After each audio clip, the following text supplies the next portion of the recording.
ചേപ്പാട് ഗ്രാമപഞ്ചായത്തിൽ വികസന സെമിനാർ നടത്തി. Muthukulam block panchayat president T S. Thaha ഉദ്ഘാടനം ചെയ്തു.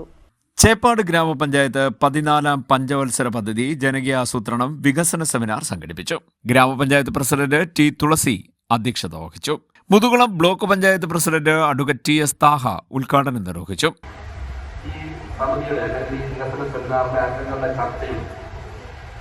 ചർച്ചയ്ക്കൊടുവിൽ ഈ അവതരിപ്പിക്കപ്പെട്ടിട്ടുള്ള നിങ്ങളുടെ കൈവശമുള്ള വികസന രേഖ, കരട് പദ്ധതി രേഖ, അത് യഥാർത്ഥ പദ്ധതി രേഖയായി മാറുകയും ചെയ്യുക എന്നുള്ളതാണ് ഇന്നത്തെ യോഗത്തിന്റെ ഉദ്ദേശം.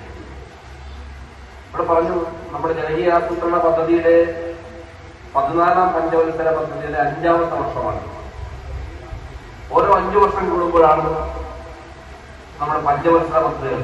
കേരളത്തിന്റെ ആസൂത്രണം, ഇന്ത്യയുടെ തന്നെ ആസൂത്രണ പ്രക്രിയ ഏറ്റവും പ്രധാനപ്പെട്ട കാര്യമാണ് ആസൂത്രണ കമ്മീഷൻ. ഇപ്പൊ ആസൂത്രണ കമ്മീഷൻ ഇല്ല.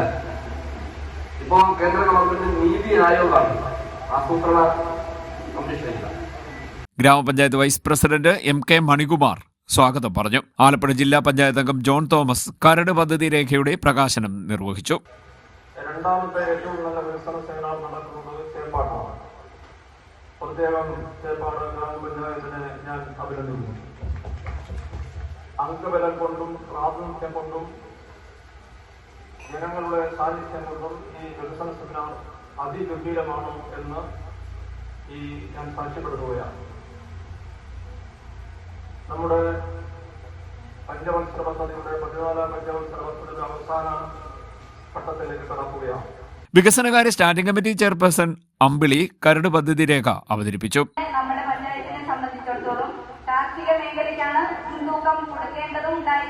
നിലവിൽ കാർഷിക മേഖലയാണ് പ്രധാനമായ ഒരു വരുമാന മാർഗം. അപ്പോൾ തന്നെ ഞങ്ങൾ ഭരണസമിതി വന്നു കഴിഞ്ഞപ്പോൾ തന്നെ ഒരു യോഗം വിളിച്ചപ്പോൾ കിഴക്ക് പുഞ്ച മേഖലയുമായി ബന്ധപ്പെട്ട നിരവധി പ്രശ്നങ്ങൾ ഞങ്ങളെ ശ്രദ്ധയിൽപ്പെടുത്തുകയുണ്ടായി. അപ്പൊ അതിനനുസരിച്ച് അതിനെക്കുറിച്ച് പഠിക്കുന്നതിന് ഒരു സമിതിയെ രൂപീകരിക്കാമെന്ന് നമ്മളന്ന് പറഞ്ഞിരുന്നു.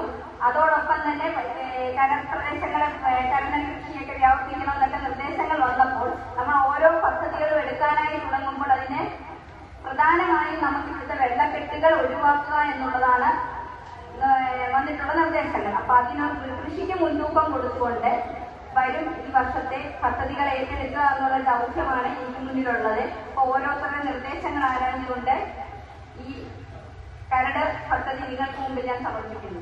ബ്ലോക്ക് പഞ്ചായത്ത് അംഗങ്ങളായ ശാലിനി ശ്രീനിവാസൻ, എസ് വിജയകുമാരി തുടങ്ങിയവരും ഗ്രാമപഞ്ചായത്ത് അംഗങ്ങളും സംസാരിച്ചു. വർക്കിംഗ് ഗ്രൂപ്പ് അംഗങ്ങൾ ഗ്രൂപ്പ് തിരിഞ്ഞ് ചർച്ചകൾ നടത്തി. തുടർന്ന് റിപ്പോർട്ട് അവതരിപ്പിച്ചു. CDNet news, Kayamkulam.